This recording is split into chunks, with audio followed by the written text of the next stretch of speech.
Hello and welcome to GFW Radio. It is May 7th, 2008, and I'm here with the full crew. We're back reunited, and it feels so good. And we even have Max Chill with us today joining. And we have a very special guest who we'll introduce in a moment, who took time out of his busy schedule to come talk to us. And I think you'll all be excited about that. But first, why don't you guys go around the table and introduce yourselves. Ryan Scott. Robert Ashley. Sean Elliott. Sean Malloy. Hi, gentlemen. Hello. And sitting in the coveted sixth chair today is... coveted. Thanks. I'm glad you caught that. The corpulent sixth chair is Joe Kukin. You might know him more commonly as Kane from the Command & Conquer series. And so he's sitting here right now. And so why don't you say hi to the folks out there, Kane? You can't kill the Messiah. Oh, that was good. Okay. That was one of my favorite lines Thanks, Kane. in the game, Joe. Yeah, he's not really here. In fact, Robert Ashley is holding his body that has a spring where a head should be. I'm drawing on the head. And Sean Elliott's drawing on the head. I'm giving him psoriasis. Is that what that is? I thought he had like an oil slick fall on. Slick 50. We decided that before we came down here that this head, actually Sean Elliott made the observation, I'll give him the credit, that this is probably the bobblehead from some like baseball player that, you know, they had a couple thousand extras at the factory in China and just decided to turn this one into Kane. Because the head, I mean, this guy could be anity. Right. He looks I thought you meant the body. Like, what baseball player wears a cape like this? He's your typical Or a trench coat. Shortstop. Maybe center fielder. I don't know. Yeah, so we don't really have a special guest. We're sorry if you feel bad now we deceived you. Actually, we don't feel bad. I feel bad. I don't feel bad at all. So here we are. We're all back. We didn't podcast last week. Now we're all here. Max Chill's here. How you been there, Mr. Ashley? Dandy. Dandy? I've been dandy. I don't know. Been all right. Are you better than you guys? What do you mean? What does that mean? We're I don't fine. We're doing good. That's rather presumptive of you to think we're doing badly. No. You guys are great. Although the band sort of has broken up. Kind of. Because we thought we were going to, like, you know, continue GFW in an online form. I guess you guys still Well, we are. But Ryan and I are now sort of not part of that. Well, I wouldn't go that far. We don't want to... Well, we sort of have more than just that on our plates, but we do still have true. the GFW stuff. You'll always be part of GFW Online, Sean. Right. This is always your home. Sure. Responsibilities had expanded beyond. Right. That to clarify, in the ever-evolving reorganization of OneUp.com, Mr. Sean Elliott's now the features editor across the board, and Ryan Scott is the reviews editor, so they have both PC and console things under their wing as well. But you're still part of GFW Radio. Right.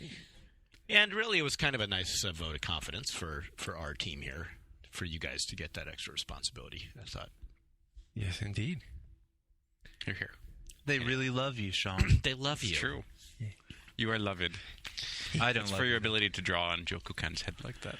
Yeah, you're going to run out of space. He's using a Sharpie to draw on this guy's face, and it's turning into basically just a molten black. Dude, he could very easily be silver. like a species on Star Trek, on one of the various... I don't think we're getting into the spirit of how this tchotchke was intended. We're probably supposed to like be excited that we got the Kane doll, and therefore be pimping the next Command and Conquer. Here we're supposed to put it on eBay. Are we? Well, we did. We name checked it, but people always put this kind of bric-a-brac on eBay. You'll see it. I mean, as our gauge last year, after last year's ridiculous. The tchotchke at the micro, ridiculous. Oh, that, like, it was fine, it was there, but ridiculous that someone would think that there's any value to it. What, but those, the ass pads. the ass pads we sat on. Oh yeah, that was crazy. Picking up stacks of them and hauling God. them off. Last year at E3, Microsoft held their big press conference thing at this outdoor. It was like a high school stadium or something. It was actually it was a high school's. And it had cement. Just cement stands, and so Microsoft had put out on the ground for everybody little, ass pads basically, and it had like Microsoft's logo on it or something. I don't know. The Xbox 360 logo. 360 logo? Okay. Maybe.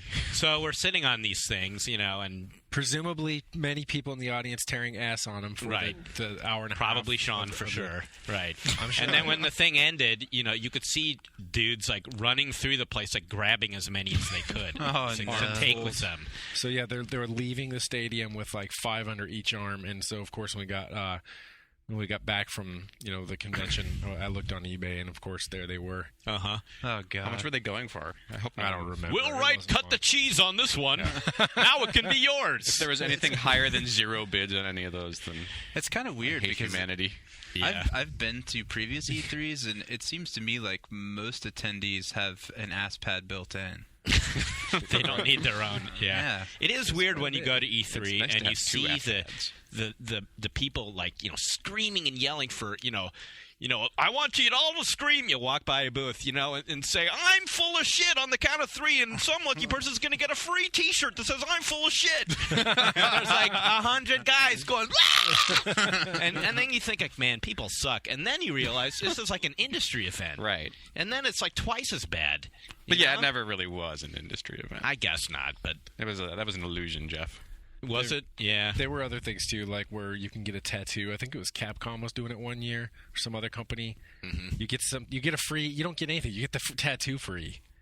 Yeah. So people were getting like the brand stamped on them. I thought that was real tattoo, like a real tattoo. Like a real tattoo. Yeah, not like some what? Circus paint, like a Mega Man X face painting shit. 10 or no, it just would say the company's name.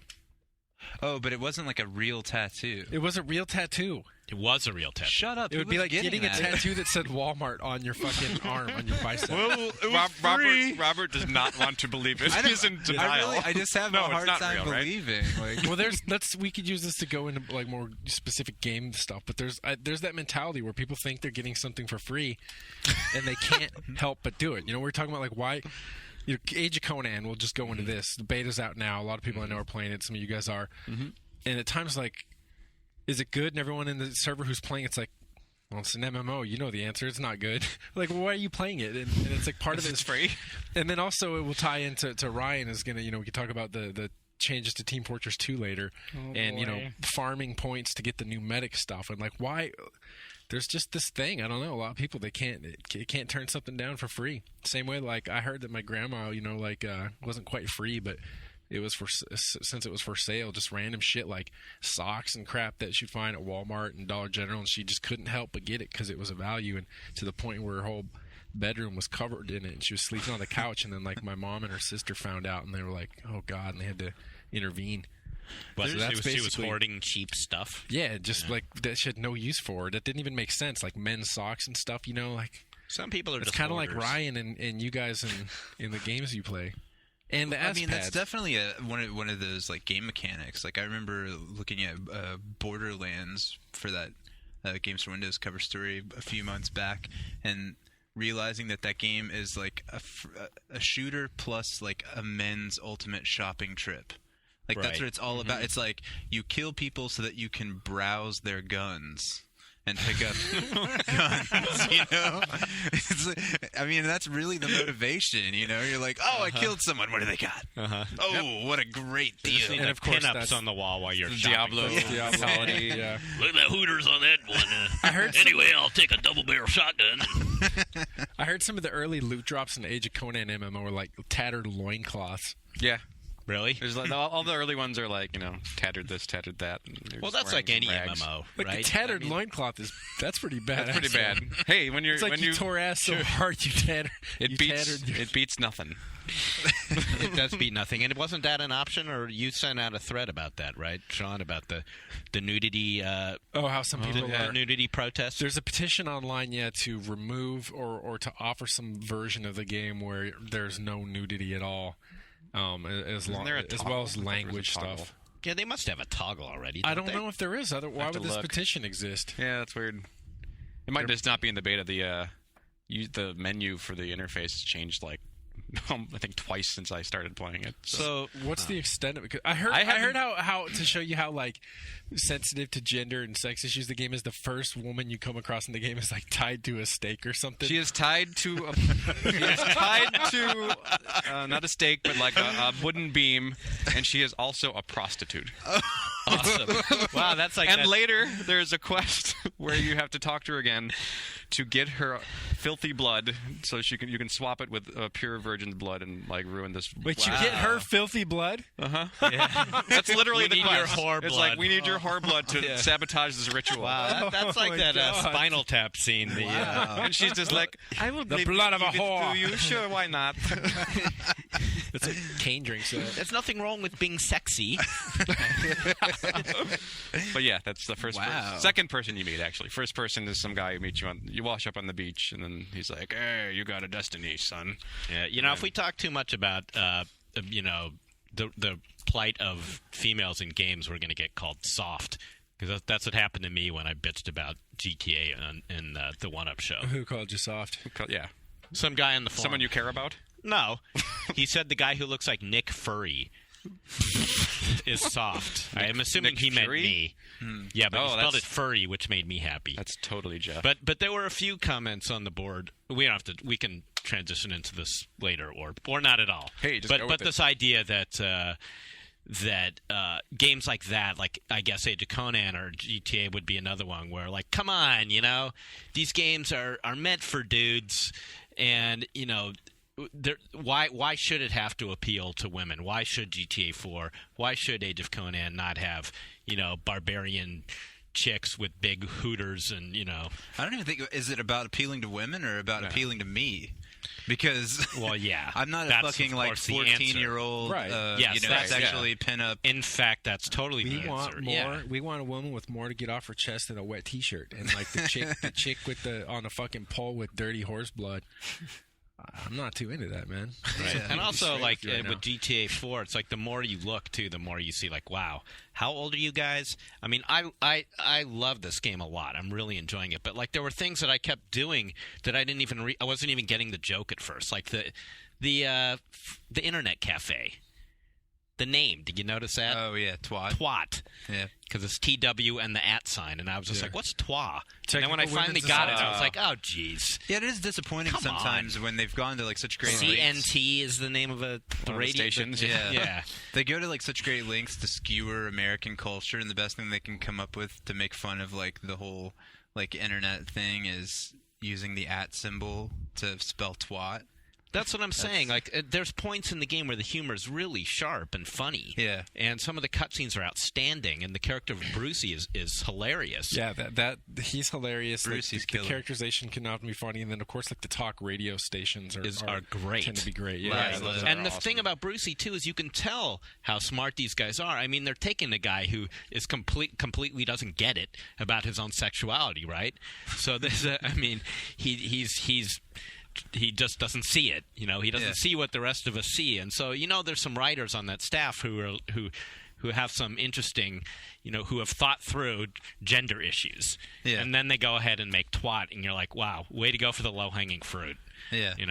Maybe it's the guys who are making the signs and stuff. Yeah, I was about to say it's such a collaborative effort. Like, not everyone. The people who are writing Brucey are probably not writing the signs. Yeah. I mean, maybe they are, but Doubtful.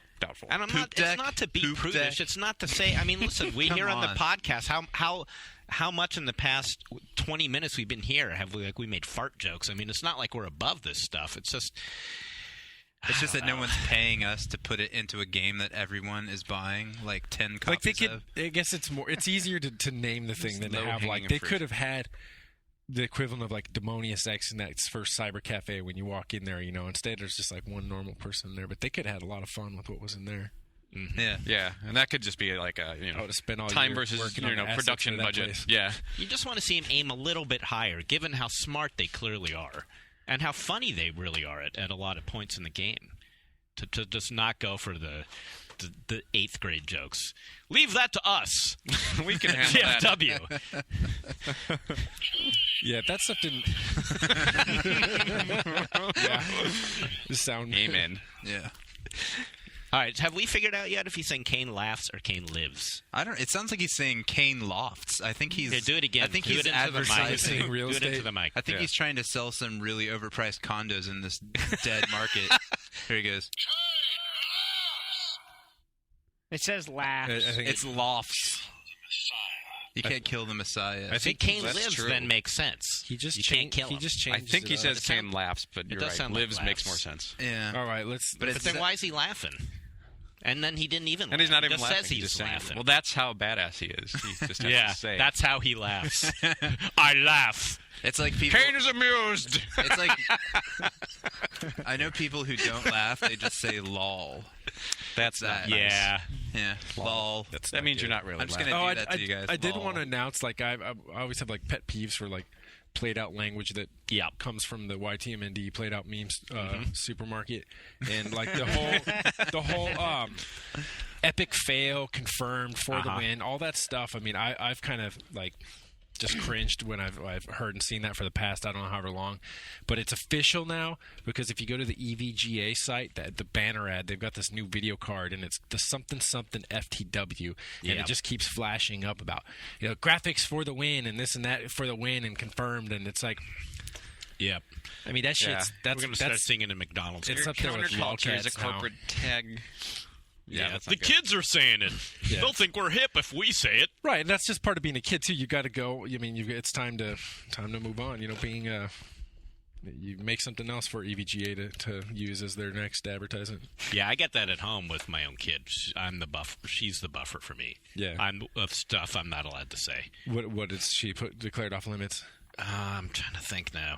Definitely FTW. The kids knew that was played out. Really? way before. That's awesome. Oh, totally. That's yeah. rad. When how old's your daughter? 14. And she's telling It's to like, you. yeah, Dad, that's like 3 months ago. Let's not name names, but there are some offenders in this building. There are. This is my challenge to you to retire those expressions. FTW. FTL. Confirmed. For the win. Epic fail or anything fail. Win fail. It's just they work together. We have to start our own memes then. We do. We try to. Kane laughs. And that's the thing. Like when Waja hits critical mass, then I'll have to retire that. That's just the way of the world. But I think that Waja is good for. Waja has too many syllables and a weird spelling. Yeah, It'll I've never- seen I don't think it'll Waja ever- it's show not up sticky. in threads where Yeah. we're not even referenced at all. It makes me really happy. Like some people, I've seen it just used a couple. It is spreading. Yeah. I don't know. It has a certain stickiness to it, but it's got. Yeah, it's nice to say, not as nice to use on boards or something. That's good to use in any case. Yeah. Schwielen, I would like to see take I like off too, Schwielen. because that's like so It's also hard to universal. spell, though. It's as universal as like It is fuck. hard to spell. Someone can be a Schwieler that schwieled you. It sounds vaguely Yiddish. They might have a schwiel hole. Like Smurf. Yeah, it's like Smurf, dude. Yeah. A schweel hole, This I is don't know what that is. low hanging fruit. such a schwiel hole. So let's get back to pick a topic here. Like, Yeah, we're gonna pick go a back to topic. GTA. Yeah, let's go back to GTA. I assume been playing that. pretty much everyone in this room is playing except Ryan. Are you playing? I haven't started yet, but I was reading in some magazine that it's like the pinnacle of interactive entertainment. Really? Is that what it says? Yeah. Is that what you're reading there? That's many magazines, actually. I'm pretty excited to The play pinnacle of interactive it. entertainment. Yeah, right after All I finished farming my TF2 achievement. Yeah, pointing to one actually, specifically. if I may, this is going to sound like a diversion, but it isn't, I promise. But this guy sent me a letter just today. Don't let me get too off track with this, but you'll understand why I'm reading this. Hello, Jeff. I have a tale to tell you and the GFW crew about. I recently got scammed out of $600. It was a Craigslist deal that went sour, and now I am sad because this occurred the same day you guys announced the magazine was closing down and that I would lose my favorite magazine. Now to my question. I know you guys love to go off topic on the podcast. That's if you guys have a topic. Hey, fuck you, buddy. But he just got scammed. But have you guys ever felt that as game hype builds up, that when you finally get your hands on it, you no doubt love it, but it becomes something of a frustration? Mm-hmm. You want to like it as much as these people talk about, but it's just not up to the level that you hope you would like it. Returning to the question, Have you ever given a game the status of, quote, putting the pussy on the pedestal, unquote? What is that? I don't know what that means. You get why I'm bringing up GTA, because he said that. I didn't know what that phrase Isn't that a meant. Kevin Smith thing? But then he says... That's from one of his movies. oh, is it? I think so. Maybe. I mentioned this because a few months ago I played BioShock. Now, don't get me wrong, it was amazing, but I was faced with this pedestal effect. Just wanted to get your opinion on this. In case you're wondering, I lost some money on a PS3 and an iPhone. If you want, I'd like to hear something like Is this ultimately a scam? And then at the end, own? he says, thanks, and pardon the grammar, I'm sitting in class and not really proofreading. Which I really loved. Nice. Wow. Like, yeah, this is how it goes. I've noticed with, like, I agree. how do It's you do that in class? almost unique to gaming, whereas with, like, movie criticism or something, you'll have an audience that, for the most part, will be... like receive things better than the critics do, and they're concerned about a disconnect about the elitism of the critics. But with games, I mean, how weird is that we've got the reverse, where the so-called critics are the ones that are just going like apeshit on every, you know, like, I mean, here's part of this thing that Ryan wanted to read. I mean, this one intro has got every cliche you could think of, but including, it says, completely rewrite the rule book, that pushes the envelope. It doesn't reinvent the wheel, but, you know, and it goes on something, the pinnacle of interactive entertainment and game design. I don't know though, but there's just this weird, I don't know, I don't feel good about that. The fact that it's not like critics are supposed to be snobs or something, but when your audience though was pickier than you, and you're the one who's supposed to have all of the you know, the access. And in the case of this game, every critic was like going out of their way to like top the next one. But I think it's not just the greatest game of all time. It's the greatest game that will ever be. Yeah. I mean, if there's games in other universes, they're not better than this one. there's like a lack of subtlety when people do get their hands on a game that is really good. Yeah. It's like no ability to stop at, this is a really interesting game that's really worth 80 hours of your time. You can't just stop there. You got to say, this really changed my life. You know? Right. Yeah. This gave me an uncontrollable Viagra hard-on for 2 days. you have to. I mean, it's just over the top. Like, no one's able to like take some subtlety. Instead, it becomes like, you know, if they're going to introduce any criticism at all, it's like this kind of like back and forth. Well, it's the greatest thing ever, but it's not perfect. The frame rates dip here and there. I think there are a couple the shooting mechanic is kind of clunky. I think it just points to like just this lack of vocabulary for what we do. There's just not enough things to latch onto. Or to discuss that most people just tend to go straight for the ones they know, and it's just like, it's life-changing. Yeah, I mean, this game is really, really good. It's really good. I've played, I'm on the second island now. I think I've just hit something like 30-something% of the total story, but I've heard now that you can finish it story-wise in the like 70 area. So I think I've made decent progress. And I'm liking it more as I keep playing it. So I think it's good. I don't want this... But that's the thing. I should be able to criticize it and it's not... perspective. Right. I mean, and not feel like... I think also you get in this trap where when you're so eager to say these things about it, and you're also like... And you're trying to like... I mean, even if it's, you know, unconsciously trying to outboner the next guy with the rigidity of your gaming on.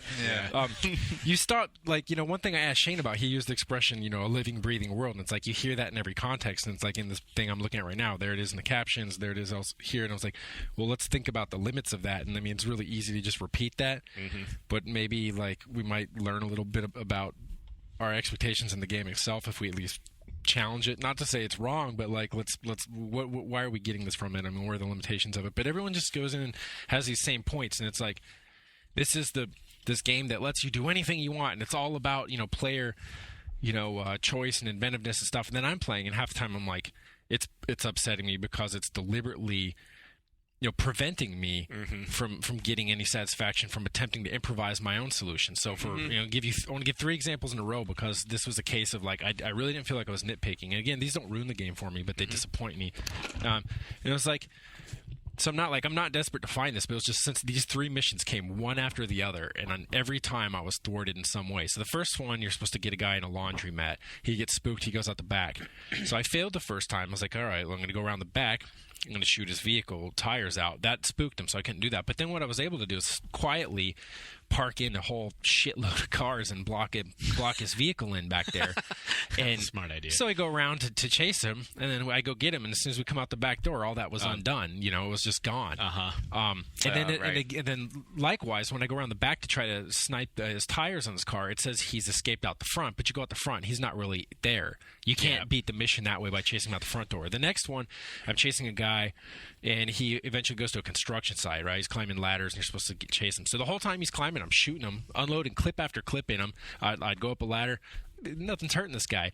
And, of course, you can't kill him because what the game wants you to do is see that he falls over the ledge and his panic and fear running from you, and then you stomp on his hand so he falls. It's like, that was anticlimactic. I already hit this guy with 4 clips. Or you can save him. So it was building to that point. Was one of but those, it was building. But your point is the same. Although they needed you to have that scene. So you could I might have done that differently because I think I just shot that guy in the head and he fell off. You can't kill him until you get to the point. Yeah, because they want you to make that choice. Where you have the choice. Oh, maybe it's further down. How many hours is it? This is very early. It's pretty early. I never made that choice, I don't think. I didn't even know it was there. That's why I stomped his hand, because I was just mashing the button at that point because I was mad. I was like, did you not get a cutscene? I decided to kill this guy long ago. I didn't get a cutscene. The game makes a point of saying, like, now you have a choice, player. It's blue or red. You choose blue or red. Really? No, I just killed that guy, like, straight out, I'm pretty sure. Well, maybe this does say that there's another way then. So. Yeah. Anyway, but not along the line. You can't kill really him during the chase, though. Yeah. And then the third one is, like, you're going to kill this... the guy who's dating the character Faustian's daughter. Yeah. And he's on his bike, and it takes the opportunity to explain to you that you can fire a gun on the bike. So I'm like, okay, great, let's shoot this guy. Again, you fire that guy. You can ram him off his bike, but he'll just get back on. You can't kill him until, again, it gets to the cutscene that it wants you to see where he meets up with his other biker gang and you fight them in a park. So the whole time, you can just hit him over and over again, shoot his tires and everything. You can't hurt him. So it's like, when you're going to go and have these, I mean, go ahead and respond, Robert. I'll give you an example of what I'm responding to. I've found like a lot of inconsistency in what you can and can't do in the game, because you were talking about, your idea of like parking cars to stop that guy from leaving the laundromat. I've also done that, and I've had it work half the time and not work half the time. There's a really difficult mission with the Dwayne character about 20% or 25% into the game that where you have to go take back a strip club for him, and it's like these 3 strip club managers in there, and it's pretty. I had a hard time with it because there's not a lot of places for cover, and one guy darts out really early on, and you got to go like run him down, and usually the police show up, so it's like a total clusterfuck. Well, I decided to park a car against the back door so that you can't leave. The first time I tried it, the car disappeared. Yeah. The second time I tried it, I used 2 cars and they stayed. Like, weird. Yeah, that's weird. And so he couldn't leave, and he had to go out the front door, and I could kill him. My guess was that there's a technical limitation that specifically prevents that kind of scenario most cases, because it's like the game doesn't remember. I mean, if you remember previous GTAs, sometimes when you turn around behind you, the world had been reset. Yeah. Like, I mean, so like when you go and view the cutscene, it's like it loads that or something. It resets it to this like that's what I assumed. default state. Yeah, script was taken over at that point, which is why things like the cars disappearing, that it's just starting that mission at a specific zero state. So those things aren't bad, right? I mean, no, they're not bad. I'm not like no, but they're a different kind of game than one being described. Exactly, and that's my point. And then it's like if you think, then what's going to happen? Just year after year, then they'll get to the point where those things are addressed, and it's like you're just going to keep writing about how it's. But you already said that it let you do everything you could have ever imagined yourself ever doing. Right, And, right. I think that's what we're all objecting to here. It's like this game does not do everything. It is not perfect. There's holes left and right. That doesn't mean it's not an amazing achievement. I think it is. I think some of the writing is fantastic. I mean, like I said, some of the characterization is great. Definitely, of all the GTAs, and I've played them all since 2. I don't know what's the top-down. I didn't play. Wait, what was the first non-top-down one? 3. 3.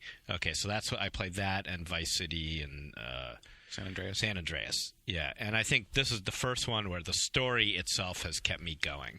Like, I really want to see what happens to Nico. And I think the voice acting of that guy and some of the others are great. I had there's this other sideline discussion. It's about how this one's so much different because the story's so different, the character's so different, and I kind of want to know where you guys stand on it. For me, the character is really fits in.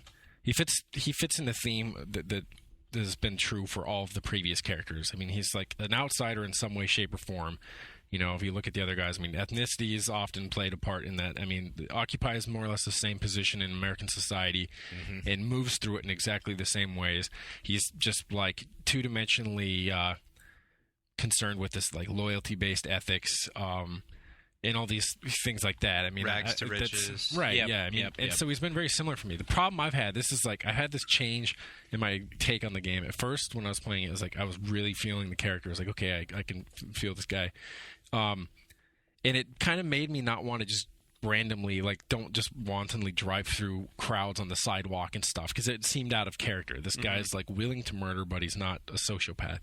So I wouldn't do that. And I was talking about how the consequence, on One Up Years, I was talking about how the consequence for me is that the game, when you play it in the way that a lot of people cite liking to play these games, just randomly going around and shooting stuff and blowing stuff up, it's not as fun to me. In part because of that, because it seems as soon as I do that act at that time, it was I've crossed the line and now I'm playing another game, a mini game or another mode or something, and right, and at the beginning of the game, it breaks character. Very much, I thought. And then games like Crackdown and stuff, since I think they've done that better, just the randomly running around and causing mayhem and stuff, since they've done that better, that was less fun to me. But then as I kept playing, now I've done a number of missions and I started seeing just these pretty gross inconsistencies in the character's ethics, and then just his just willingness to just do anything without any questions or whatever. I mean, and even though there's always loyalty as playing as the justification, the way that it's shifting between what is he loyal to, it was just so paper thin, and I was like,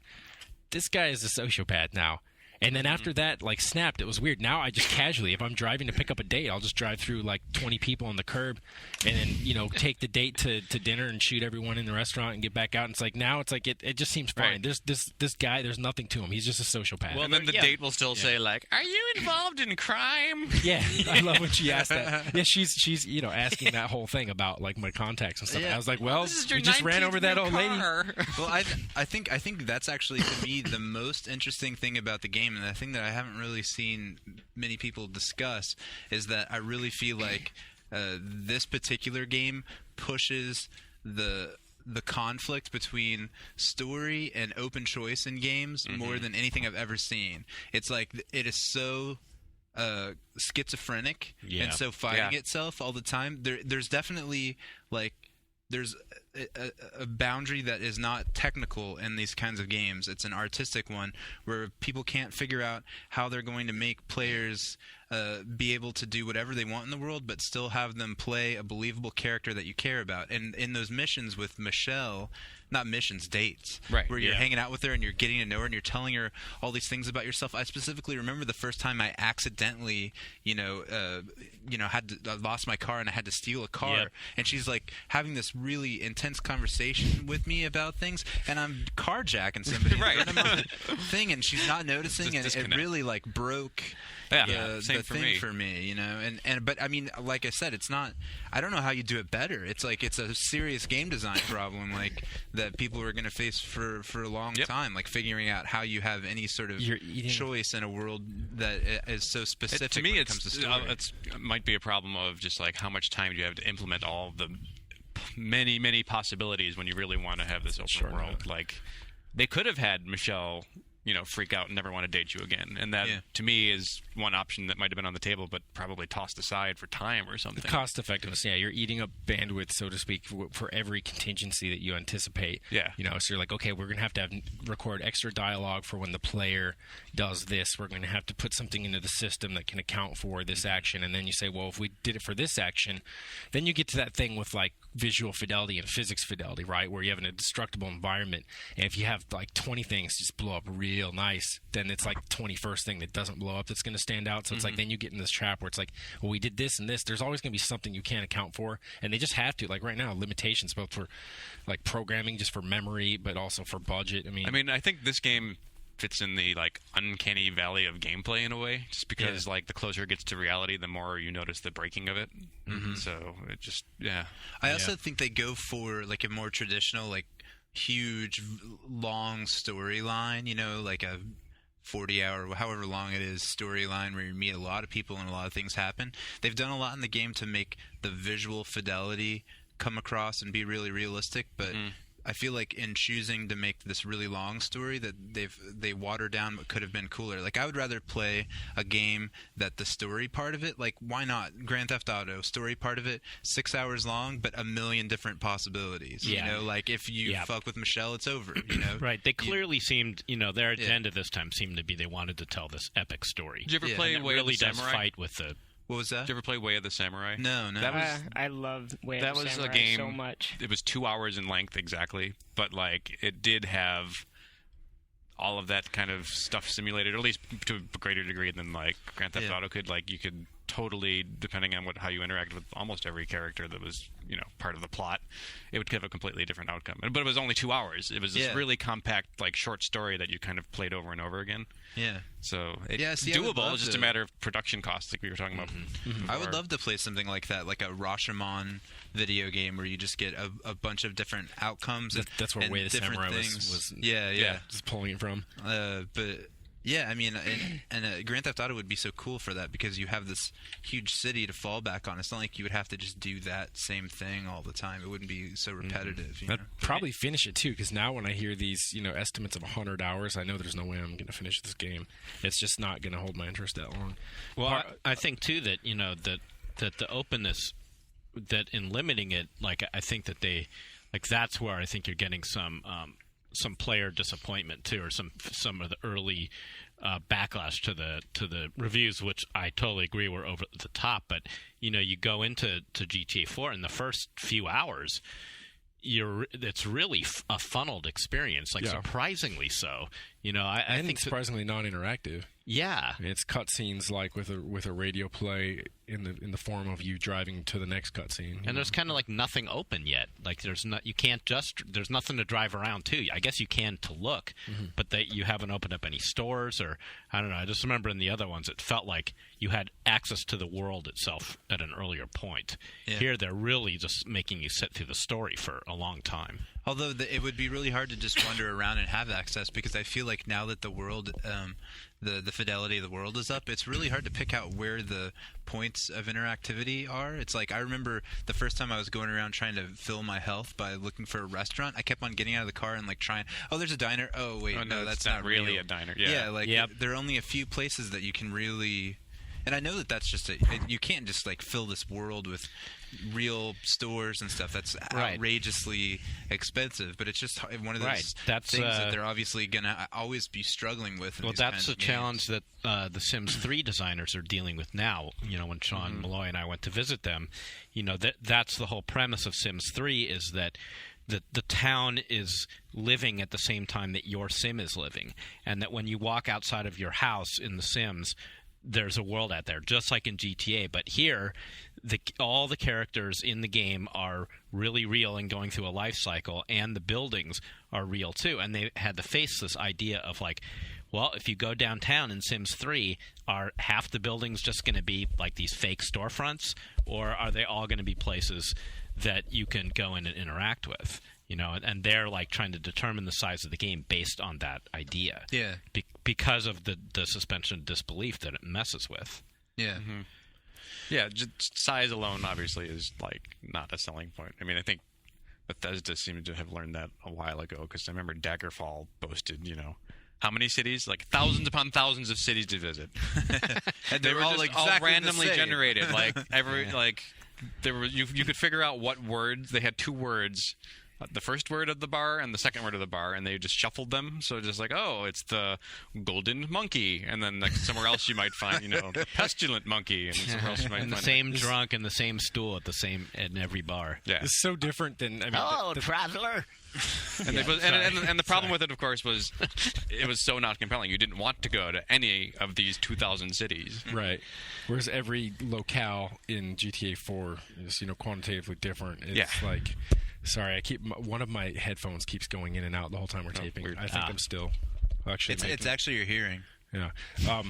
But each bit of it's got like a different feel. It's got character to it. You don't feel like you're just going through like a reshuffling of the textures and assets and geometry that they've already produced. But all in all, the other part of my reaction to it is that I didn't have, when I'm reading these reviews and stuff, they're all saying like, 10, and if the scale went higher, we'd go higher. A, or in the case that we have A+, and for me, I'm comparing it to the way I felt when I played Super Mario Galaxy, Resident Evil 4, and BioShock, and Portal, and all these other games that like recently come out that I was really, really into, where the entire time I'm thinking like, dude, I don't want to put this down. This is just so good. And I just don't get that feeling from it. Sometimes it comes close, but it's like consistently, it's definitely not that way for me. I mean, this is a subjective thing, but... Yeah. Mm-hmm. I've played 25 hours in the last 7 days. I was pretty crazy about it. That means you're sprung, yeah. Yeah. I didn't play last night. I turned it on. And I was like, I can't do this tonight. But yeah, I've been really into it, and I've enjoyed it on that level, I think. But yeah, I was just mainly looking for more interesting conversation about the game. Like, I was surprised, and maybe it reflects the way that people had to play the game to review it. I mean, were most people playing it in hotel rooms and stuff? Yeah. The old Stockholm Syndrome. Right. Yeah. And a lot of them are coming at it, too. I mean, especially for this is interesting because Anguy Kroll on his Level Up blog just put a story up kind of like asking the same thing, but he was calling the non-enthusiast reviewers to task for it. And that was an excellent entry. But for us, in the case of it, looking at the enthusiast press, there's just back to that old notion that, like, if you understand your job is telling people to buy something or not to buy it, you get this problem. Again, I don't want to keep picking on this one. It's just the one that we have here. But it's like if it starts off and it's saying, go buy this game. I mean, it's the subhead. And, and whoever's that other review. You need to go buy it right away. Trust us. You won't be disappointed, or you've already pre-ordered it. That kind of thing. It's like, well, I mean... Well, okay, if you're a magazine, if your point is to direct people to buy it or not, and you're already acknowledging that everyone knew to buy it in the first place, well, then why do you have a review if you're not going to do something else? If you're not going to engage in some real... Right. I mean, this goes back to, why people read reviews fundamentally. Like, exactly. I often won't read reviews until I've played... Mostly this is with movies and stuff, though. Like, till I've seen a movie, then I might go back and see what the conversation... And just kind of have, the mental conversation with the critics over something I already experienced myself. Yeah. Right, and most decent reviewers aren't just going to say, go see this movie. Right, exactly. And, if I did, I would never read it again because they're like, well, I saw it.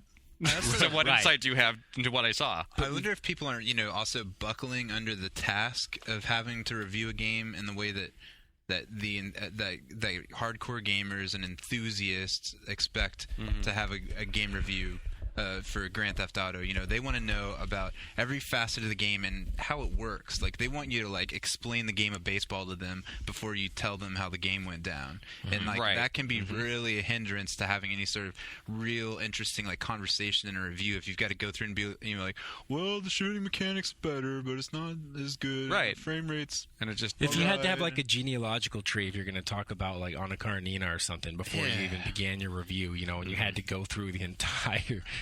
I mean, so that's a burden. In the case of enthusiast press, though, I really don't think you need to do that. People don't need to know. They now your audience knows pretty well how these games function, and you can talk about the differences if that's what you're about. But to the point, they still, nonetheless, you'll see just paragraphs and paragraphs devoted to what specifically happens when you press each button. And all this information, of course, is available on the press release sites for these games. I mean, if you really want to know, what happens when you hit the left bumper, then, I mean, that information's available and stuff. And I think there's a few things. I mean, for one, it's challenging. It's a lot harder to write a real, a substantial critique, evaluation of something, and with some, working out a thesis and ideas that you want, a string of ideas that you want to develop as you go through, and running that idea track parallel to discussion of elements in the game and having it all just sync up and going somewhere with it. That takes a lot more work than just if you got a looming deadline and you're looking for every available shortcut known to people that are employed this way. And maybe not everybody, or maybe not the site you work for or whoever wants that kind of review. Yeah. you know? Yeah, and meanwhile, the audience really is just wanting to click on whatever the earliest review is. That's what I'm saying. Yeah. And then talk about it online, because really everything online is just look at the for score. discussion. Yeah, I mean, you could write a very thoughtful analysis that discusses, you know, what are the implications of the fact that they wrote this story this way, or that they had a conflict between their story and the open-ended world. You could discuss these issues, and then you could just, you know, get feedback that's like, what's this fucking wank off? Just tell me if you liked it or not. I don't even understand those words. And in addition to that, I mean, even if you did basic Word, I mean, even if it was as accessible as possible, right? You deliberately kept your diction at a third grade reading level, although your thought process was well beyond that. Mm-hmm. You know, you can work through high level collegiate thoughts and beyond with like any, you know, literacy level. If you really set about it, you're going to be limited, but you could do it. But aside from that, I think people just they look at reviewers for games and stuff as they kind of expect them to parrot what they want to hear. You know, it's like they want to read the review that they would have written, or that they probably could write, that they would write if they had access to the game. You know, we want the exact thing. I mean, you're just there to say what I hope you say, not to disagree with me or anything. And then so that's like a weird thing. They challenge it, then they get angry. The whole thing of like, oh, a critic disagrees with me. I mean, that's great. That's a point. That's an avenue for, you know, finding something else about your own, you know, expectations and your own, you know, assumptions, and then maybe learning to appreciate looking at things in another way. And instead, all that's just gone. And it's like, is every single thing this guy says what I would say? Right. At least this one's cross-platform, so it removes that one thing from it. Therefore, we see once again that the 360 kicks the PS3's ass. No, at least there's not this time. But I mean, that guy's just a fucking wanker for the 360. It's also that like in the world of the hardcore gamer and game boners, that the review like becomes just another like, you know, position. It's like another thing in the porno that you're watching, getting ready for the game. You know, it's like doggy style. You're like, yeah, man, here it comes. Like, so it's okay, now I'm sick it's of like this. It's like the last moment before you get to go out and buy the game and satiate yourself. You know, so it's like this climax thing. And if you show up and you're like, it's not that good, then it's like, right, yeah, the old cold shower. You know, so that's kind of a bummer. I don't know. You know, I don't know what the audience for like just talking about games, like because you're interested in games and not really like trying to stoke a game boner is, you know? Maybe that's all we should be doing is stoking game boners. It seems like the real conversation always comes out since 2003. I mean, I've noticed this phenomenon, like, it seems like the real conversations always come out, like, in the weeks after. Yeah. I've noticed even on game rankings, like, if you take a random game and, like, look at its score or whatever on launch day, and then go back in a couple weeks and see where it is after a few more, like, post-release reviews came out, it generally doesn't go up. What's weird, though, is that, like, people burn out on this stuff so fast. So, like, I totally agree with you. And I think that we'll have even more interesting GTA discussions in a couple more weeks from now. But by then, the message boards will be full of, like, again, they're talking about it? Right. Fuck. Yep. They're going to be doing about it with this podcast. They will, guarantee it. Well, you're just, I mean, it's... not even a week after.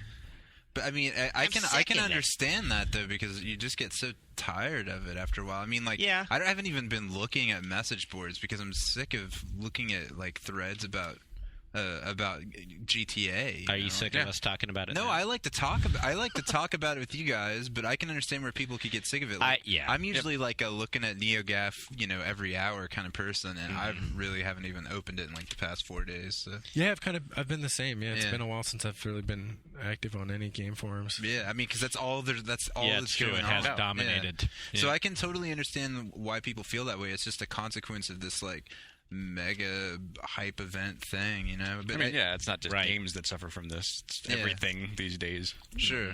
But yeah, I mean, I think also games are just so big and complicated that it takes a while for people to really see what they think about it and to be able to talk about it. And early on with the early reviews, it's not like the audience can participate. Right. I think it's going to be interesting to see what is the legacy of this game down the line. Yeah.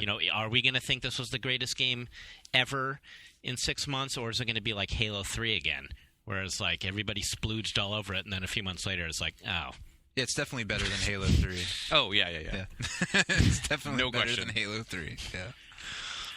Anyway. Yeah, I think maybe it might be getting lost in this, but Yeah. some of us actually really like the game, despite what we're saying here. Well, yeah, Yes. no, that's I'm gonna go right. and play it for completely. several I'll hours. play it I am again one of tonight them. too. Absolutely. Yes. I Not think that far yet, though. I think it's great, and it's been a slow burn for me too. I started out interested but annoyed at some of the early mechanics, and then I got over that and actually got more into it. Pie in the sky. Imagine in the game if there was some big secret where everyone was like, the spoiler wasn't like what the guy's nationality is, but it was like that maybe a third of the way through or halfway through there's like a hurricane or a tsunami or something or an earthquake, and it radically changes the environment for some period in time, but not only just the physical environment, but the way that everyone's behaving in it and stuff. I mean, you have like riots, I think like there's a blackout. I mean, people just go crazy.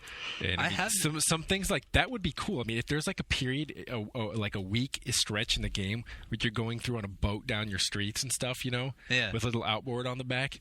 No, I've been fantasizing. That'd be awesome. But the Katrina game? Or? Yeah, I mean, not Katrina, but I mean, any And then kind the of third thing phase like is the aftermath. Yeah. I mean, like something. When you look at a city, right, and you look at like the interesting things that happen to city outside, like natural disaster is about as intense as it gets, but it also brings out. It's always this crucible for all these things about like sociology and the way that humans interact with one another and stuff. So. Yeah. No, I've also been like sort of craving something that would radically change the world once you get used to it. You've been here, you've seen it. I think it would be really powerful to see what you could do to change that huge place that you've gotten to know. You know? Surf right down your street in the tsunami, man. Here comes the mist. You can kind of get. I thought just having no cars around, even if it's some sort of really weird dream sequence that he has or something, like just having no people on the street would be interesting.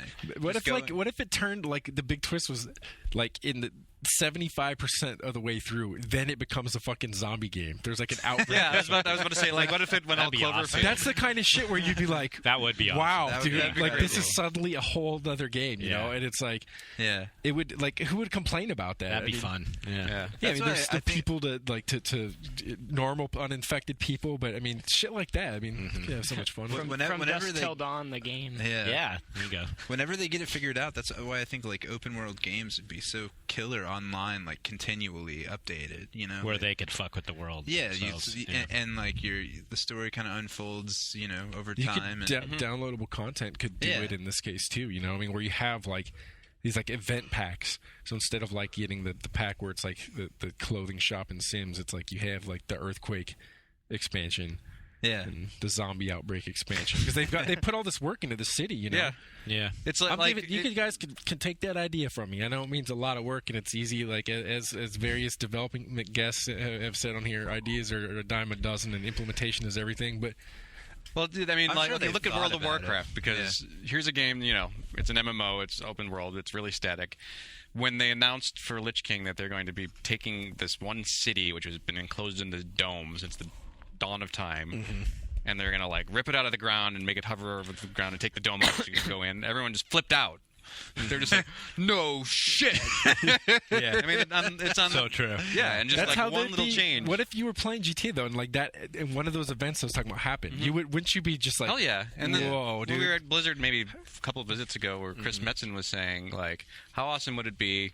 And I don't know if we can even do this if like we just destroyed Stormwind, which is like one of the central cities right now where everyone congregates. What if we just like there's an invasion and the whole city was just leveled? Like, and I was like, that would be pretty freaking awesome. As a player of this game to just have like your hub where it's like a safe ground where you're always hanging out just to be like totaled. It would just change things. It'd mix it up. Yeah, and it was funny because he was talking about that's just wistfully, like as a designer, as a creative person, he was thinking, and he created this world, right? So, and he's saying how fun it would be to destroy that city, and yet it was wistful because he kind of knew he couldn't, right? That the player revolt would be too much, Which is sad. Yeah, there are a lot of would it? I don't know. Or maybe might be a technical limitation. Like a game that wasn't, say, GTA couldn't take like this suggestion I have and do anything with it because the marketers would be like, well, are we going to market it as a zombie game or are we going to market it as like as a crime game? Yeah. In the ideal world, you don't have to worry that about sounds funny, Theft but that's seriously. I seriously you could do it with that, but if someone else did, someone's like, we're going to make make like a GTA type game, but then this big secret, and it's only like the second half of the game where there's this outbreak, they'd be like, no, we got to market it as this from the very beginning. Right, and that's it's got to be one or the other. Like you want to keep it a secret, and then like you're just told no, That's you when cannot keep it a you secret. don't tell the guys in marketing. It's like you have it's to. like that. When are you making trailers? Is there other game? That Douglas. Has any of you guys read that? Has any of you guys have any of you guys read that Douglas Copeland book, J-Pod? No. It's about it's vaguely based on EA's studio in Vancouver, but it's about this sort of disgruntled group of game developers working on this ever-changing, terribly corporate video game. It like starts out as a skateboarding game and ends up being like a World of Warcraft game. They just like take the skateboarding world and turn it into an RPG. But the guys, the amazing thing is the guys in the studio who hate it so much, they decide they're going to spend all their time working on a secret game inside of it. And what it is they build a torture layer for Ronald McDonald. And Ronald McDonald is a character inside this torture layer, and you can unleash him, and he like comes out and just starts killing everyone in the world with like various implements. Wow, it's really like a must read. No, it's great. I'm not kidding. It sounds like a fucking message board post. Yeah, that sounds fantastic. It's really entertaining. It's not his best book, but it's really entertaining, especially if you care about games. And it's a pretty good, I think, feel of what like corporate game developer studio feels like on the inside, at least from the moments I've spent getting game demos and hanging out. Would be great to have on here sometime, like some they could never do it because they get fired, but you just want like some people who work at game companies or developers, whoever, who are like stuck with a project that they hate, right? But are doing it anyway. Like a coder, someone who you don't typically hear from either. It's Yeah. someone that's like not, that's largely invisible, except one of the many names in the credits that scroll. And they're sitting there every day at their computer going, "This is a fucking piece of shit." I feel so bad for the people who spend $50 on this. That's actually a good segue. Guess I'll work on the bowling mini game anyway. I feel like that's a good segue for another game that I've been playing, which is the new Mario Kart. Yeah. And something that I noticed about that game, though it's fun and it plays like Mario Kart and all that other shit, I've played every Mario Kart game period for extended periods of time. But this particular version of it really comes across as so incredibly joyless.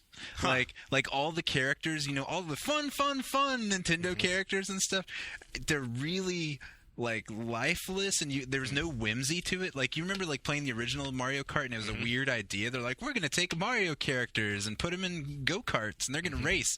It had this like real light, whimsical sense of like fun and colorful fun. This is like, oh god, trapped in it. Oh god, here's another Mario Kart game. If I have to make another one of these games, I'm gonna fucking kill myself. And like while you're playing it, you can practically hear the lives of the people making it being crushed. I swear, I swear you can. Like the guy who's sitting around like having to come up with like the banana peel, like the banana peel character thing to throw out of the back. He's like, oh my god, there's this like cloud hanging over it that it's just Does it manifest itself like in the characters themselves too? Yeah, I mean the character Princess Peach has like road Yay. Imagine like if it was coded entirely on the It's a Small World ride, but like just like running, like they just like pull the lever and he just runs the whole time and all the computers are in the carts. But I think Milky shares your sentiment. Yeah, that's interesting. Yeah, I did not get necessarily that sense. There's definitely like they're in traps. Like they keep doing the same thing. You know exactly what's coming. Okay, here's the Rainbow Road. Here's Bowser's Castle, and I know that in Bowser's Castle, Bowser's going to shoot a fireball at my head. No, there it is. It feels really creatively tethered. Right. They've been given real boundaries. It's like they've figured out what makes it successful, so they just got to like repeat it and not change it too much, and just not have very much fun with it. Yeah, at all. I mean, it's such a weird schizophrenic face for Nintendo too. But the company that very often will really innovate and introduce some new mechanism or like a game that really is genuinely new, and then the company that all they ever do, generation of hardware after generation, is remake the same Mario 4 Party games over 9. and over, the same like 6 games again and again. Yeah, and again. it's very true. Did you hear me say 9? Right. I mean, clearly the Wii was. I heard you. The Wii was a revolution, right? But then game-wise, it does. It was. Come on, I mean, it was. The revolution will be nothing short of a revolution. I think you can call it that fairly in terms of this console, especially in terms of what it did to the other two. But but the games certainly haven't come through. Of course, we just gave Boom Blocks an A+. I must pick up a copy of Boom Blocks. Yeah, Nick Sutton gave it an A+. Now, I think. Oh, Let's really? hear. We haven't talked about one PC game yet, by the way. Ryan's been playing Mario Kart as well. Yeah, I'm gonna force you to do it, man. You clam up every time I'm on the podcast, but you got that huge fucking rant. You gave me right in my own. You know what it is? He's stewing in anger. He told me earlier. I was over at his desk. He really cannot stand the sound of your voice, and when he's Kane. But he really can't stand the sound of your voice, and when he comes on here and you're on here, You're doing it too. You're putting words in his mouth, man. We should have it out. We all do. Right now. Ryan? There is no Ryan. We should announce that. That's our special announcement. You're just sitting here thinking about your spreadsheet right now, aren't you? You're like ticking off all the things you got to do when you get back to your desk. He was showing me his elaborately color-coded spreadsheet. Ryan has the most amazing spreadsheet. I think you need to get out of my head, Robert Ashley. I know everything about you. What do you feel and about? You're dressed alike today. Tell me everything. Yeah, everything we're dressed pretty. Hey, you're wearing canvas shoes too. We're both Ryan and I are both wearing green button-up shirts and canvas shoes. Mm-hmm. We could be in a double mint gum commercial. Yeah. Okay, so let's hear your Mario Kart. All right, rant. so I have been playing a bunch of Mario Kart, and this game, it's I'm having fun with it more than I did with the GameCube game. I thought the GameCube one kind of sucked, but this game more than any other Mario Kart, even like the totally insane Mario Kart 64, is subject to what I have come to call in recent days Nintendo fairness. And what that means is, you'll be, you're good at the game, whatever, you get into first place. And even about the blue shell. I'm not just talking about the blue shell. Even in like the lowest, 50cc, like mushroom cup, like the beginner races that you're like, oh, I can do this with my eyes closed. You're like under constant siege. In this game. Like, it's like I just got hit by a blue shell, and I just got hit by 2 red shells, and I just got hit by a POW block, and a lightning bolt, and an ink blot, all within the same 15-second time span. This one I've noticed it especially, when it rains, it pours. What? It's one of those things where you form in your head, you're like, I swear the AI is ganging up on me. I know they're doing this all at the same time. And then it'll hit you with all this stuff and knock you back to last place, but it's like, well, next item I hit's going to be a golden mushroom, and I'll be back up to first place or the bullet, seconds. right. It's fucking Mario Party on wheels, man. That's what it is. I'm thinking... It sounds horrible. Maybe Mario Kart really has something to say. Maybe Mario Kart is the gaming manifestation of the tyranny of progressive taxation. Oh. So, you're being punished because you're such a good racer. You're ahead. You're number one.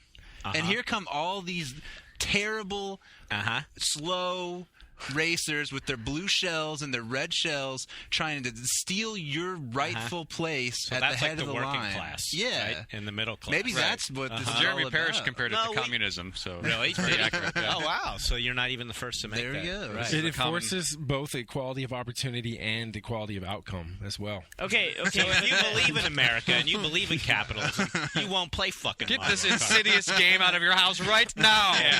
All right. But the thing is, that's bad enough. There's an option to turn all the items off, by the way. Yeah. Should we pretend like we love it so we get you angry? What's that? In multiplayer, there is. Oh, you're talking about single player? I'm talking about single player. Okay. And the thing, and the other thing, which Nintendo is notorious for, is locking like half the game behind ridiculous.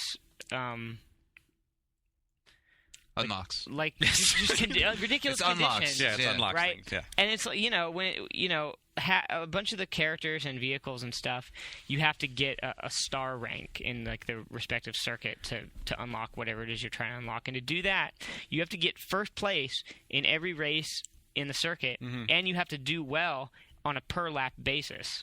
So Both? Yes. Yeah, because you're per ranked. lap You and can get per a B, race, but still win. Right. And so, doing that and getting, whatever character is unlocked by doing 150cc special cup, you're throwing a dart at a board.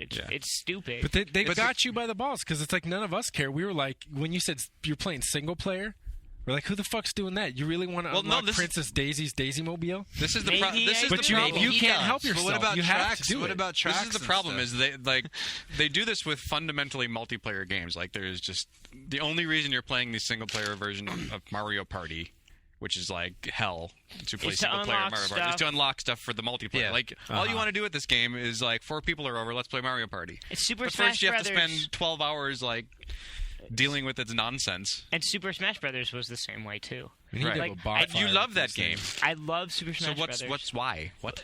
I love get Super it. What's the Super difference? Smash Brothers is awesome. Yeah. But why? like- Tell us why you got to unlock this shit. Let's get to the heart of that. Well, What's but this they fucking do pathology? lock away. They do lock away like the tracks and stuff. Like I don't have all the tracks unlocked. I think Like that's really annoying. things that are fundamental to gameplay. Like don't lock those. Yes. Lock like Soul Calibur's another bad one. They'll lock like half the characters away. Like lock extra outfits and like the stupid extra weapons I'm not going to use. That's fine, but don't lock the stuff that Or actually even- matters. Even to like me. one hidden character. Even unlocking it just purely through multiplayer play, you know. I don't Yeah. know, but again, yeah, like when I start unlocking in playing, general is stupid. It's weak. Yeah, like when you every time I want to play Cervantes, you got to go do the horse shit, and it's like he's Right. been in it every time. He's a lot of people's main character. right? Like, why are we going through this? I think they just really imagine that the audience for the game is this like obsessive compulsive Asperger's otaku nerd who's gonna sit there and be like, oh my god, I got to unlock Princess Daisy. Well, They right do. next to one. And they post about it. Anticipation thread. Do you think the Koopa kids are going to have a cart in this one? I mean, I've seen that's like Yeah, a real. I was Look, the sitting there fucking unlocking Koopa shit kids. too. So What's that shit? I'm there. Ryan. I'm there next to Ryan. Yeah. Well, like I've already given up on Mario Kart, but like when I'm playing a game, it's like I know there's like some huge like important thing, like important to the gameplay to unlock a character or whatever. To what I'm doing, like I ceased to play the game for fun, and now it's suddenly like a job. Like I'm unlocking this thing. How do you like a feel? compulsive thing. How do you feel about doing that in Team Fortress 2, which I know you've been doing, farming with groups of people? I hate it. I don't like that. I think that in Team Fortress 2. But you weren't playing the game until this group of achievements to farm was launched. I was taking You a opted break. in, dude. Yeah. And you precisely begin playing again when they introduce something that you hate doing, that you allegedly hate doing. This is something I'm gonna hate, but I got to get all of it. And that's my point. I'm betting Gotta catch 'em all, that once dude. you do have all the unlockable items for must the medic, catch them all. and you already have them, that you're going to stop playing then. No. I will after a certain. I mean, I take breaks every now and then, but I always Until the come next back to bullshit it. comes out for you to unlock, dude. No.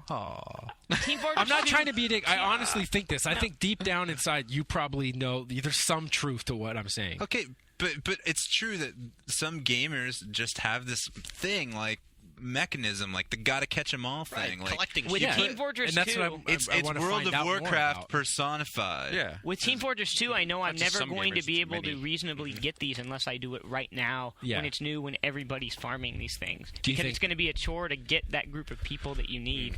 Why not just play But that's when, like, a couple as- months later, they get rid of the requirements or something, and just, now you can just have them. why not just play it as the game was intended to be played, though? I mean, do you think you because you really want those weapons? Because most of those things are not accomplishable by the average person in normal play. That was a mistake, I think. Yeah. I mean, do you agree? I do. I think they should have just given everybody the weapons. Like, they shouldn't have made the weapons unlocked. Just, here are the weapons, and here are these achievements for the people who want to get achievements, because there are people who are going to just get the achievements just to do. So just what to get are, what are them. examples? Because I haven't followed this. Like, what are examples of the kind of things you've had to do to get these weapons? Oh God, there's they're all this new medic achievement pack. There are 39 achievements.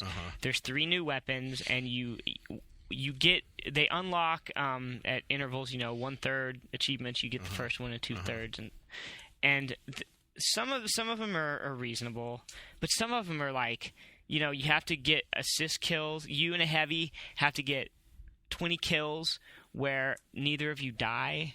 Like in a single life, Right. and that's insane. Or like, he's got to punch 5 people. oh to death yeah, and you have to you're get assist overcharging him. kills on a heavy punching a bunch of people. There's one that's like heal a total of 1 million This health. has got to be like a psychological is experiment ridiculous. on Valve's Yeah. part. That's the only explanation for this. Who's insane enough? See what happens. Oh, there's one. This is a total bitch for the medic just because it's much harder comparatively for him to earn points just healing. But there's one where it's like and this is one of the ones I'm having problems with. I only need 3 more achievements. This is one of them. You have to not kill anybody, but you have to get the most points. You have to get the high score on your team, on a team of 6 or more, like without killing anybody. And that's like, I don't know how you would do that, like in a real normal game as a medic. Some people, it's surprising that I think that they almost like the meta game that this has created more than the game itself. Maybe people that aren't very good, or they just, what they like is they probably feel like they've never cooperated so closely with people, and there's a little bit of that to it. And because they go into like, it's like a WoW group, sort of. Like everybody's gotta do their part. Pull their weight. Yeah. But they all go into a server, and oftentimes with a map called Achievement Box or something created just for farming. Right. And they'll all go in there and agree that there's going to be a leader who's telling everyone who they do, and then it's like you putting wait on a your play turn. or something. It's like, okay, no, missed your line. The One Up, there's a server called the One Up Madhouse, and they've been doing that. Yeah, I think that's where I've been. Well, my friend Matt went in there and got banned. No, really? Killing all you guys when you're doing that. Nice. We're farming in here. Yeah, I don't know. I think also sometimes people like structure in games more than not structure. Like having a goal, having a something to do besides like, win the game, kill the other side, something really specific. And I definitely can appreciate that in sort of open-ended games or multiplayer games that you play a ton. I've been enjoying that the like stunt mode or GTA challenge 4 achievements have been that they're kind of, they feel like a little more like pie in the sky, like these in a way. Like if the achievements were easier, I probably would be distracted. Isn't there one in GTA 4 that's like kill a Rockstar employee? What? Like in the game?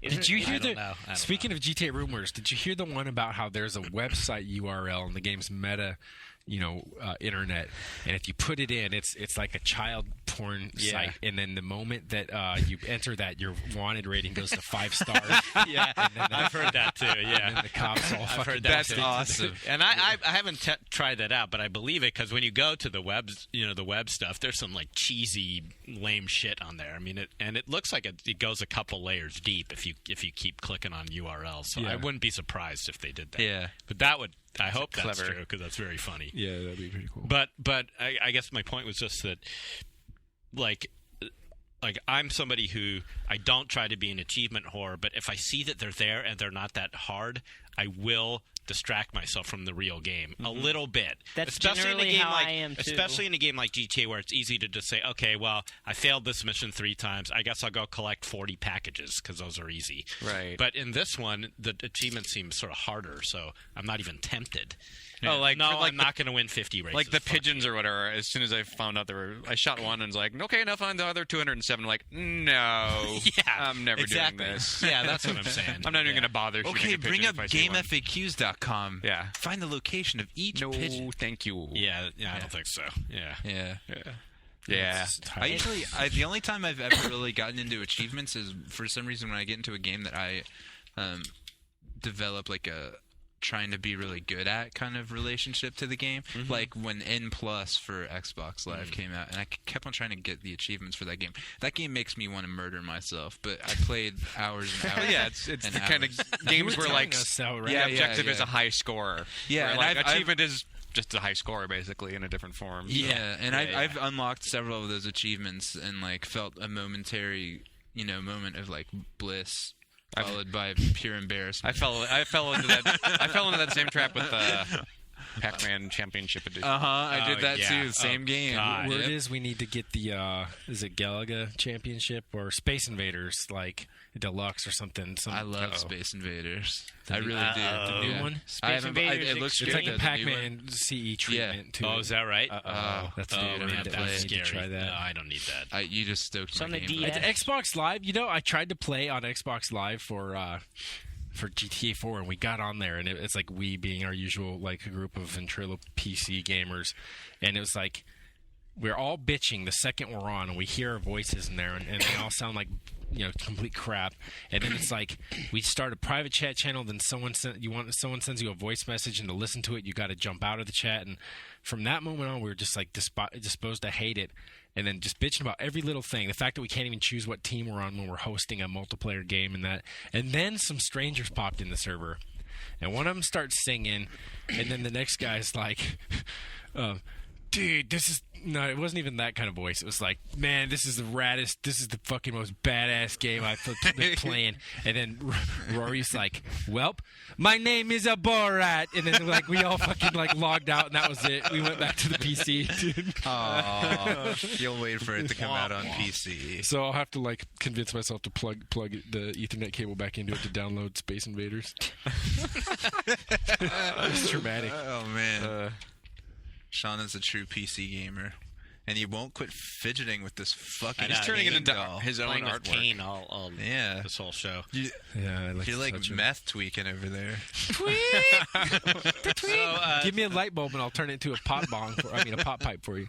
Okay. So, Sean, do you have any more impressions of Conan you want to share? Because want to talk about a PC game? yeah, I'm thinking maybe it's time.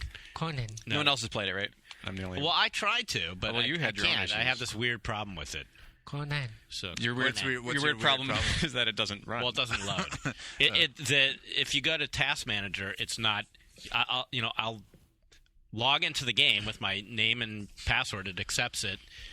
There's a loading screen for a minute, and then just nothing. If you go to Task Manager, it shows that there's no game listed. But if you go to Processes in there, you see Age of Conan.exe running. So I don't know what's going on. Right. Well, isn't that interesting? Very. Also in my Task Manager bar. Yes. Well, here's how much RAM iTunes is using. I'm sorry. Maybe we could do like a Task Manager podcast. I'm done. There are some. Really? I'm sure there are. Oh fuck. Like, what's in your system tray today? 20 ways to tweak your system tray. Yeah. Okay.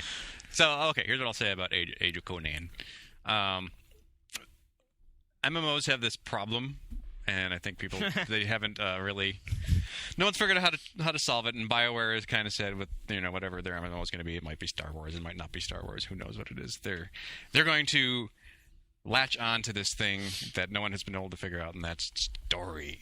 So making this narrative feel like it's your own, even though the mechanics of MMOs make that almost impossible. Mm-hmm. Like just because of the fact that you're running around with 2,000 other people on the same server, like there's just no way. Straw, Jeff. Huh? Eat your straw.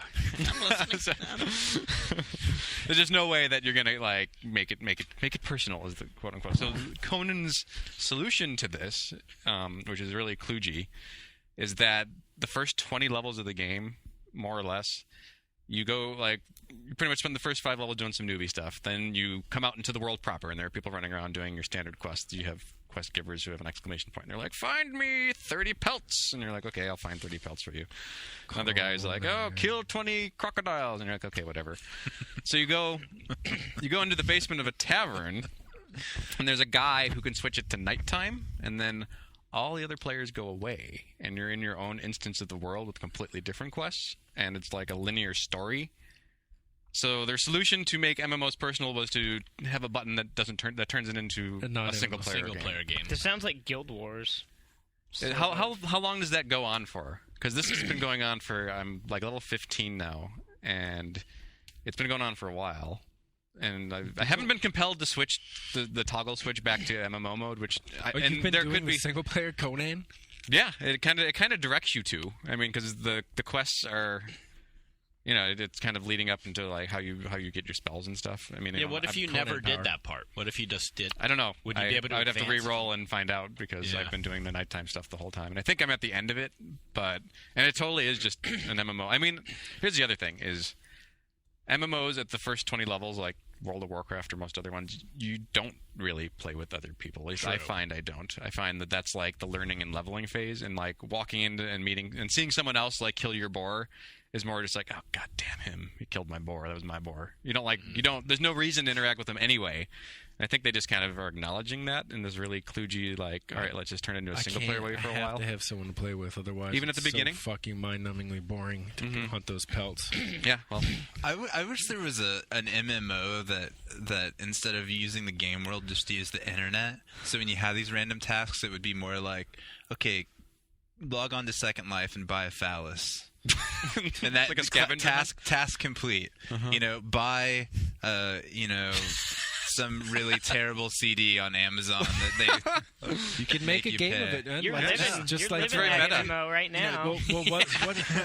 What's that game that I was playing a while ago? I already forget the name. I think it was like Something Awful Goons might have had a hand in it. It's like the meta internet like RPG. Forum Wars. Yeah, and it instead of going to the real Second Life or something, it's all based on it creates like mock instant messenger clients and email and websites, and it's just embedded with tons and tons of like crazy shit like that. But I think you might like it. Yeah, no, but I would enjoy it if it were actually in the real world. Like you have to seek out some special YouTube video and make a comment. Like you troll this thread. Yeah. There's probably someone out there who's doing that. Yeah. Make that game because I'm lazy.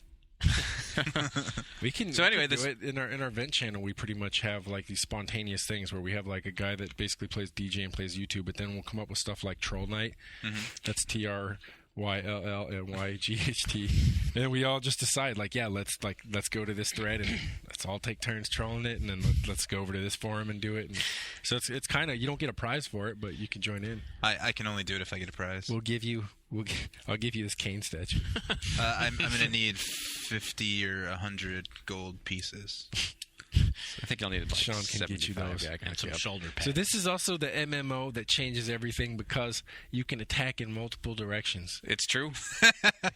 What does that mean? Okay, well, hold on. Let me wrap up my other thought here. So when you are in the nighttime mode, the quests actually aren't the fetch 30 of this or get 20 of that. It's more like a Witcher kind of thing where they're very distinct. Like, okay, now go to the top of this volcano and stop like that prostitute thing I was talking about before as part of the nighttime quest chain. So they're more dirt blood. It's more like a standard like Neverwinter Nights kind of experience, whatever. So everything is very linear and very scripted, and like, okay, now go find this one flower hidden here, and it's not killing 30 boars or anything.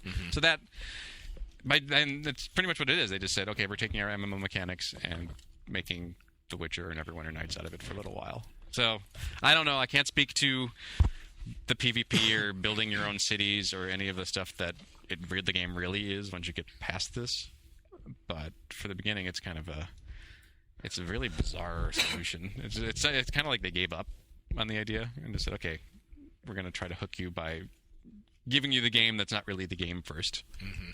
So anyway, this revolutionary idea that you were talking about. Yeah, there's 3 buttons. Every character has, instead of just an auto attack button where most MMOs you're just targeting them and you go you have 3 Whack-a-mole. buttons. It's like whack-a-mole. It's whack-a-mole. Yeah. You have a left, a top, and a right.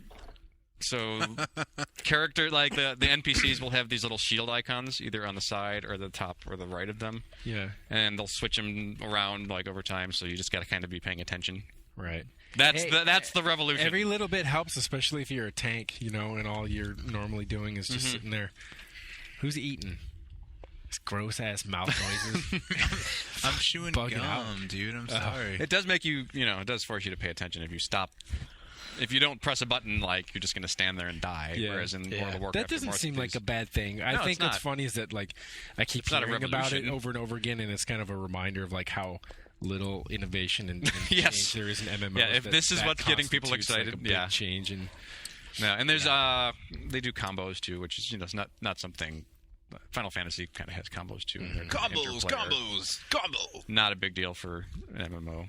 The PvP domains sound interesting to me in that they're like, you don't go into a designated PvP session. You can just gank someone at any point. So that means we can go in, get to like level 6, and then wait at the starting area and kill everyone that just joins the game after they make their account. I think you have to be on a PvP server, though. Yeah, on a PvP server. Yeah. Okay, so and that's anywhere? I don't know. I haven't tried it. Right. Well, you could do that in WoW if you want to. If you're on a PvP server. Even then, though... You can try, anyway. Even then, though, there's certain rules about the newbie zones and stuff. Are there in WoW? Yeah. Like, if it's a contested area versus, like, a safe zone. I got into, like, if MMOs... If I had gotten into them when they first came out, the Ultima Online era, like, they might have been one of my favorite genres. Yeah, you would have missed, like... You would have liked the Wild West. You understand, like, now that, that, of course, people don't want to pay a subscription fee when that kind of shit's happening to them. And it's not funny. It's like me when I hear someone come in and make a Borat joke, But, it's like they just fostered creativity. There's just so many like ingenious, right? But they had to put in the rules rules for people like you. Or like Ryan. Don't even pass on me. Ryan's got plenty of war stories. Yeah, no, you're right. Sure. No, I did it too in Ultima Online. I totally did. What'd you do? Well, they weren't that bad. The one that stands out that I always tell was when I walked into this one like little castle area where these dudes were all holding a guild meeting, inside this castle. And they were talking all serious and shit, and I've been in this place. Yeah, and I just walked up and I sat down at the table. Some guy got up from his seat at the table, so I went there and I sat down. And then I'll go and like, who are you? Like, leave. And I'm like, and I just was like, anybody see Alf last night? I was just like typing shit like that. And they were like, get the fuck out of here. Like, we're having a guild meeting. And I just was ignoring them. Like, man, I was just like typing just stupid, like jolly bullshit. Hey, the game let me do this. Right. And I broke up the meeting. They were all like, fuck this guy, let's leave. And they all like left the room. And I felt so victorious. It's like, right. But you could do that now in anything, though. That's not like an exploitation of a rule set, though. It's still a rad story, but I'm just like... No, I guess, yeah. Couching the conversation. No, you're right. It's not the same thing as, like, I sat at the newbie spawn point and ganked everybody. We used to, like, in Ultima Online, we would go into a dungeon entrance and, like, lure a bunch of monsters toward the entrance. Sure. And then we would go outside and wait for somebody to come in and put, like, tables in front of the entrance so they couldn't get out, and the monsters would kill them. The training in EverQuest was also another fun one. Oh, God. Yeah, EverQuest had a lot. Like, I was listening to the guys in the event thing talk about the shit that they do, and it sounded like EverQuest is pretty right for it, too.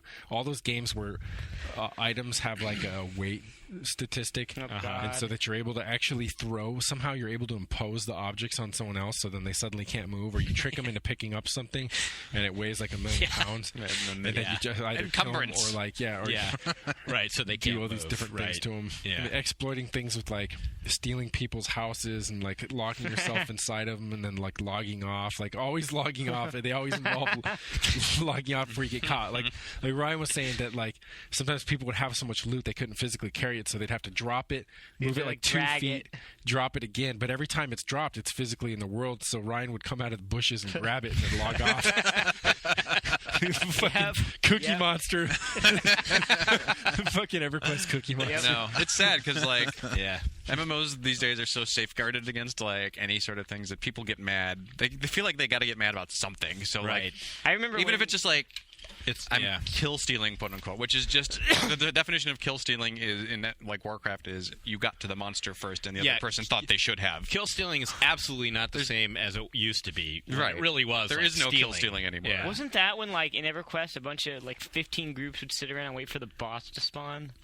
You'd have That to. sort You of would do thing? camp checks back in the day. You would just go camp check, whatever, something, whatever, whatever, Weeping Forest. I can't even remember any of the names now. And then, and you would do that to see if somebody else was sitting there waiting for the monster. Right, and there'd be a line basically. Yeah, you'd be waiting in line to kill the thing. That's how instances were born. Isn't this what guys like Raph Coster are always railing against? Just that, like, you take these games that have this enormous potential for, just these interesting social outcomes, and you make them into these enforced utopias. Yeah. Where the rules are universal. Everyone can't help but abide by them because they have no choice. Right. WoW is a totally enforced utopia. And now WoW is like Disneyland. So and all you do is get the fucking wolf pelts. That's why I hate them. I think that's a good like another way for me to understand like why this shit is so absolutely boring. I try to do it, and I always hit this wall after a.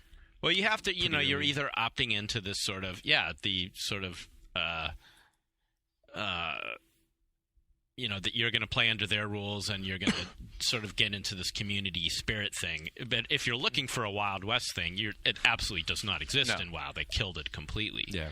And certainly when I think back in EverQuest, in retrospect, it does feel like what you're saying. Like I have so many memories of it, and I was a victim probably more than I was a grief. But that would just teach you to do it on someone else. But even just that, just like part of logging in every night was like there was like an element of danger there. Yeah. Or is some guy gonna fuck with me? Am I gonna get is there gonna be a train of like 80 ghouls coming at me? See, that sounds awesome. Yeah, no. In Phantasy Star Online, there was no market or trading window or anything. So it was like if it was all the honor system. It was just like you're saying. saying, Wild West. You're like, all right, I got this egg blaster. You got this item. We're going to both set them down.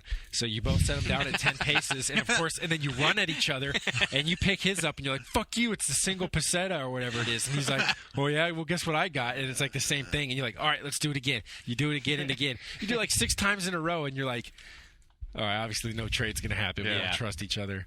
See, doesn't sound fun to me. But that was fun. It was like fun to think about. This is interesting. This is happening. This is like challenging me. Like it's challenging my mind, and then I'm actively trying to do to trick this guy or to outsmart someone or to do something in the way that I interact with real people, but in a hostile way that I normally wouldn't in my day-to-day living, as opposed to like how do I find the 49th boar or the 50th boar, and let's go to the fact and see. Oh, he's hiding in the dark woods. Like that's. But I think most people out there probably aren't getting into games so that they can like escape into a world of victimization and petty blackmail, chaotic outcomes. Right, like, they're looking for a vacation from that sort of thing. Most people actually like Disneyland. They wouldn't like Disneyland if there was actually nobody enforcing anything. If there's a chance that Space Mountain dropped you right in the pit of hell. Exactly. Yeah. People don't take vacations to This thing hasn't been safety checked in 5 years, but good luck. And again, I have to reiterate. I think I've said this every time WoW comes up, but like to me, the reason I keep playing is because of the 5-man instances and the raids, which are just on a completely different level than killing 40 boars. Yeah. Well, I'll say that over and over again. That's a whole other game to me.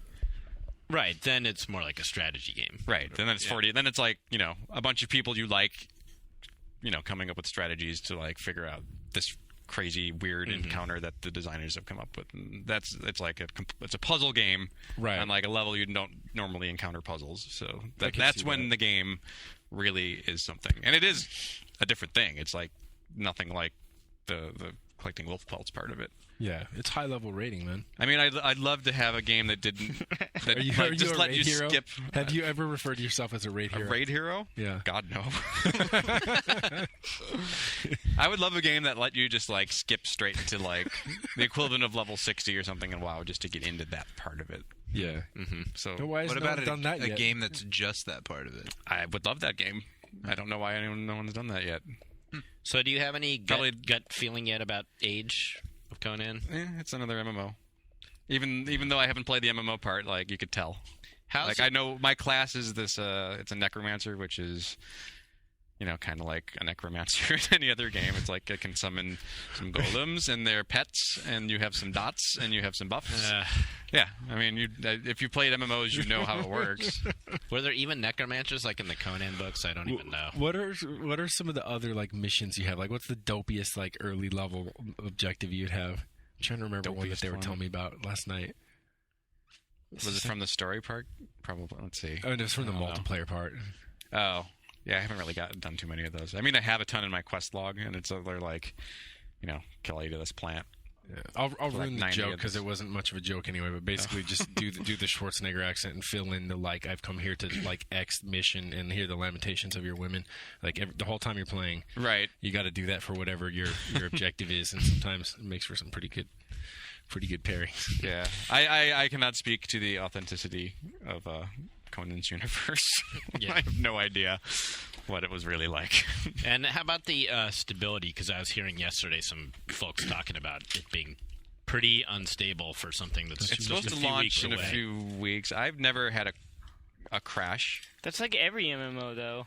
To me, I get frame rate issues and stuff, and I have a pretty good machine. It's hitching and stuff, but it hasn't crashed ever, which is something I can rarely say about an MMO in the beta. And like the server's for been me up, either because I you can't even run it. But it is there are bugs. Like, that when you do talk to a quest guy, sometimes it doesn't quite work right, or it takes forever for the cutscene to load. And it does have little cutscenes with like interactive dialogue trees for most of the quests, and they talk. I don't know if that's good or bad. Are you guys? You're not Conan, right? No, Conan is the king somewhere else, and he figures into. I guess you can't all be Conan. That'd be dumb. World of Conan. You're a slave. I don't know if you've lost your memory. Yeah, you have lost your memory. Of course you have. Of course you have. Yeah. And if I made a story-oriented, massive multiplayer online RPG, I would make it so that I was the hero, and everyone else just had to stand around and sell me stuff. That would be how I'd fix that. You know, that's not. It would Wait, just be, you mean the other it players? would just be like I'd be the character, and everyone else would play some menial role. You know, they would be like, "Oh, would you like to buy a broadsword?" So we'd be your NPCs, basically. Yeah, that's how it should work. Conan's Winch. Any of you It's play like Majesty. Did you ever play Majesty? Yeah, Yeah. I love that game. That was fantastic. Or like Dungeon Keeper, that kind of thing. Yeah. Where you're the boss controlling all the little hero minions, or I feel bad for Kane. Anyone- Kane's head was just For dangling Kane. on the phone. I can't get him to talk anymore. Anyone else play? Oh, really? He doesn't talk anymore? Took the batteries out. But There's a third battery. Oh, Anyone else play Assassin's Creed PC? No, we I'll didn't get any copies then here. for next week when I've played more, and hopefully someone else has played some. I played the Xbox. Oh yeah, I went and bought it. Surprisingly, you bought it? yeah, Well, I did. you would have had to. Yeah, of course. We don't get copies. Why, of Jeff? Ubisoft games. Yeah. Moving on. No, but it would be cool if I To belabor the get point again. another copy around here so that we can. Yeah, I don't see myself buying interesting it based game. on what I've heard. Yeah, I don't think so. I'm not. Just to talk about it. All right. I've been playing Grim Fandango. Let me borrow it. Oh, God, Yeah. what a great Oh, game. I love that game. Yeah, You like it? I bought the discs from eBay. I've been enjoying it. How much did you pay? $10, I think. Nice. Yeah. What inspired just- that? Just a brilliant game. Oh, I don't know. I was sort of interested in playing an adventure game, but not interested in playing something like super arcane, even though it's pretty arcane. I mean, I basically play it by having the game FAQ open at all times, and if I get Oh. frustrated for even like 5 minutes, I Sure. go straight to it. I think that's So, fair.